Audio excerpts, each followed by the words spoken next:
देखो बच्चों, मैं आज आपके लिए बहुत शानदार क्वेश्चन लेकर आया हूँ। क्वेश्चन आप पढ़ेंगे तो आपको भी लगेगा नहीं यार, क्वेश्चन कहाँ से किस प्रकार के क्वेश्चन हमारे लिए टीचर लाता है। तो बच्चों, आज का क्वेश्चन बहुत ही मज़ेदार क्वेश्चन है।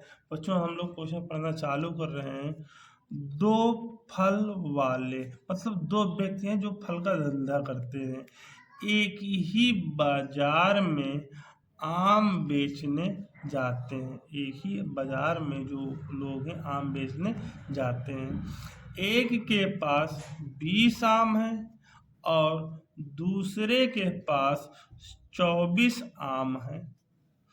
दोनों शाम तक सारे आम बेच देते हैं। भाई, दोनों लोग शाम तक बैठकर आम बेचते हैं, मतलब बैठकर बेच रहे हैं। दोनों एक ही रेट पर आम बेचते हैं। दोनों का जो आम बेचने का रेट है एक ही रेट है। यदि एक आम 1 रुपए का बेचता है तो दोनों लोग एक आम 1 ही रुपए के बेचेंगे। अंत में दोनों के पास बराबर इनकम होता है। दोनों के पास बराबर इनकम होता है।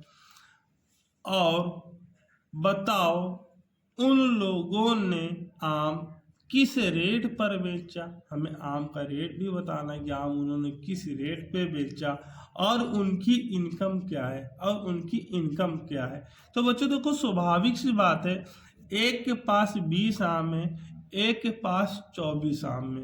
यदि दोनों एक रेट में आम बेचेंगे तो प्रॉफिट दोनों को बराबर होना चाहिए। लेकिन शर्त यह है कि एक के पास 20 आम है, एक के पास 24 आम है, तो यदि एक ही रेट में बेचेंगे तो दोनों के प्रॉफिट कहाँ बराबर होंगे? दोनों के प्रॉफिट आम बराबर हो जाएंगे। मान लो कोई एक आम 1 रुपए बेचता है, ये भी एक आम 1 रुपए के बेचेगा, जिसके 20 रुपए के 20 आम होंगे, ये 24 रुपए के इसके 24 आम होंगे, तो प्रॉफिट दोनों कहाँ बराबर होगा? लेकिन सर इसने बता दिया है कि दोनों जो आम बेचने वाले हैं दोनों आम एक ही रेट पर बेचते हैं। दोनों लोग जो आम बेचने का तरीका है उनका एक ही रेट पे बेचते हैं। तो उनकी इनकम पूछ रहा है कि उन्होंने कितनी इनकम की और उन्होंने आम किस रेट पर बेचा। तो बच्चों देखो, हम लोग क्वेश्चन हल करना चालू कर रहे हैं। माना एक आम का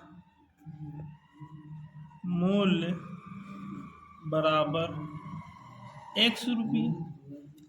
मान लीजिए ये ए है, ए के पास 20 आम है, बी है, बी के पास 24 आम है, जिसका मूल्य कितना हो जाएगा बच्चों?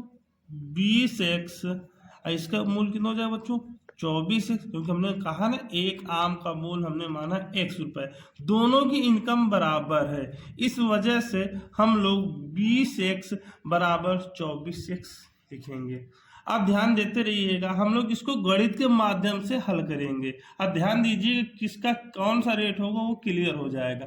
तो देखो बच्चों, ये संख्या प्लस में, जब कोई संख्या प्लस में होती है, जब दूसरे तरफ इसको पक्षांतर करते हैं वो संख्या हमारी माइनस की हो जाती है। तो लिखेंगे बच्चों 0 बराबर 24x माइनस का 20x। ध्यान देते रहिएगा बुआ। तो 24x में 20x निकल जाएंगे तो 4x बराबर 0। तो बच्चों गुणे में संख्या जाएगी भाग में, तो x बराबर 0/4। 4 का भाग किसी संख्या में देंगे, मतलब 0 में देंगे, तो आंसर हमारा आ जाएगा 0। तो x बराबर 0। इसका मतलब ये हुआ कि जो आम दे रहे तो फ्री में दे रहे थे, ले जाओ। फ्री में दे रहे थे, उसका आम का कोई रेट नहीं था, फ्री में ले जाओ। क्योंकि x = 0 आया तो जो आम बाजार में वो लोग बेच रहे थे फ्री में बेच रहे थे।